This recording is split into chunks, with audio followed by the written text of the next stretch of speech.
Hey guys, it's Quinn. Today we're going to be looking at what I think are probably the two best overall films in the entire series in On Her Majesty's Secret Service and Casino Royale. And first we're going to talk about the gun barrel. And the reason I'm giving it to Casino Royale is for George Lazenby, he gets the treadmill effect, which basically means he's walking in place, and that's why it goes to Casino Royale. Next is the pre-title sequence, and I'm going to talk about two things because these are two of the most different films in the series, and therefore I'm going to review these films differently. The pre-title sequence goes to Casino Royale, but the reason I'm showing the one from On Her Majesty's Secret Service is because there's a lot of action in this pre-title sequence, and I like how they went into it showing that, George Lazenby can fight. I must admit, although I think he's the worst Bond in the series, I think he does the fight scenes as well as anything else. But that goes into the point of what I want to talk about in the Bond performance. I think Daniel Craig gives an amazing performance in Casino Royale. And although George Lazenby does sell some scenes well, I think overall he's very wooden. And that's why I'm giving it to Daniel Craig. This never happened to the other fella. God, I hate that line. Okay, next we're going to be talking about the theme song and title sequence. And the theme song, I called it a tie because although I love the theme song for Casino Royale, and by itself, it's a better song than On Her Majesty's Secret Service, I think the songs for On Her Majesty's Secret Service had a more, overall effect on other films. Like, for example, the theme song for On Her Majesty's Secret Service, that theme song is used for the entire score for the movie The Incredibles.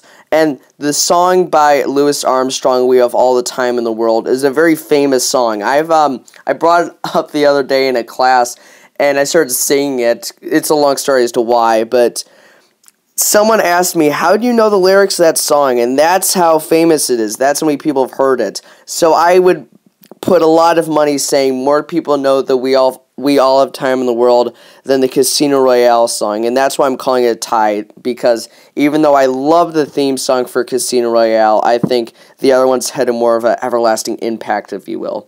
The title sequence for Casino Royale, I think, is amazing, so I'm going to give it to Casino Royale, and this is the Louis Armstrong song. I just think that for the title sequence of Casino Royale, it really gives the impact of, yes, this is James Bond, whereas for On Her Majesty's Secret Service, it kind of makes us miss Sean Connery, in a sense. We're only going to talk about two things here in the score, and that is the Q branch scene and, well, obviously the score. The Q branch scene goes to On Her Majesty's Secret Service, not because there was really any at all, but because when Bond is in his office, you see him going through things from prior films. And although that might piss a lot of people off, including me actually, I like how it reiterates the fact that these are all the same guy, and further driving home the point that 007 is not a code name, that they're all the same guy. Now for the score. The theme song is the score for On Her Majesty's Secret Service, and therefore I'm giving it to On Her Majesty's Secret Service because I love that theme song. I've always stated that that song has been more of a score music, and I'm going to stand by that. Overall, I just think it's a great score. Next is the Bond girl, and I think that Tracy and Vesper are two of the most likable Bond girls in the entire series. How they play off with Bond is just so well done, and I think they're both extremely believable. Although I do think Tracy's better, Vesper is a very, very good character, and I think she really actually does add a lot to the plot, which is more than I can say for a lot of the Bond girls. I love both of them very much, and I'm going to give it to Tracy because she is my favorite Bond in the entire series. Bond girl, excuse me. They're both very good, and I'm giving it to On Her Majesty's Secret Service, but kind of reluctantly. The next is the Henchman, and this is kind of a default win for On Her Majesty's Secret Service, if you will. I just love Irma Bunt, though. I think she was an honorable mention for my top 10 henchmen. I can't really remember, but she's just such a menacing character, and I think a lot of people forget that she was the one who kills Tracy in the end. She's a really memorable character, and it's sad that we never get to see her again, but for this one film, she was very good. The next is the main villain, and I think this is kind of a given. It goes to On Her Majesty's Secret Service. I don't have a problem with Le Chiffre from Casino Royale. It's just Blofeld, in my opinion, is the greatest villain in any movie of all time, in my opinion. His, danger to Bond lasts for a good portion of the series, and this series is 50 years long, so the fact that he has such a memorable impact in the series is incredible. He's an amazing villain, and I think in Honor Her Majesty's Secret Service, he's at his best.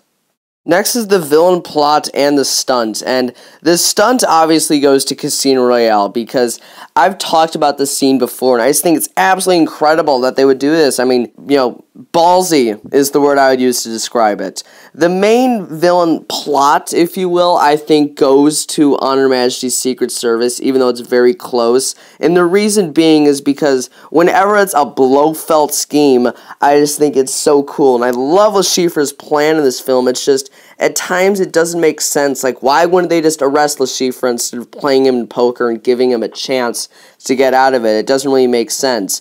Maybe I just, you know, whenever I watch these films, I didn't pick up on the reason for that, but it just doesn't make sense to me. And although this is an amazing stunt, it is, the villain plot goes to Honor Her Majesty's Secret Service.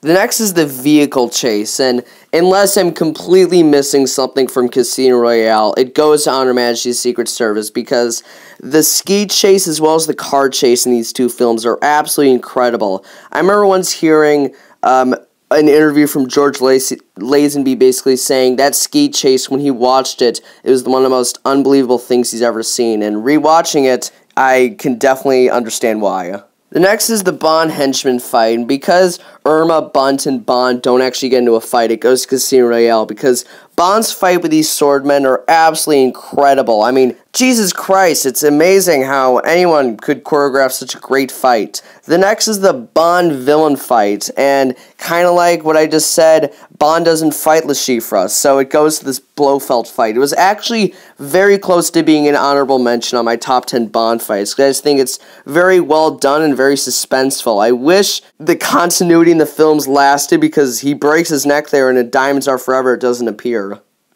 The next is the male ally, and that definitely goes to Casino Royale, because I think Felix Leiter in this film is absolutely awesome. I've talked about the Felix Leiters very recently, so I don't want to go too deep into this, but I just think in Casino Royale it's a perfect interpretation of what Felix Leiter should be. The next is the M performance, and obviously it goes to Judi Dench. Judi Dench is my favorite M in the entire series, and I love her rants in this film. She's just so pissed off, it's really funny. I don't know why she is, just, you know, that's her way, I guess. The random Bond fights and more overall action obviously go to Casino Royale. Although I believe for the most part Honor Her Majesty's Secret Service is very realistic, I think the one part with the allergies, how Blofeld gives them these diseases through talking to them, is very unrealistic, so therefore I'm giving it to Casino Royale. The end scene though definitely goes to Honor Her Majesty's Secret Service. I think it's the best end scene in the entire series. It's very sad and it shows the best acting from George Lazenby in the entire film. The final score is, because Casino Royale only won by a point, it's 16.5 points for Honor Her Majesty's Secret Service and 24 for Casino Royale. Now, I hate to do this, but I have some very good subscriber specials that are coming up, so if we get a few more subscribers, I'll show them to you guys. I'm just putting them out there. I'll see you guys next time.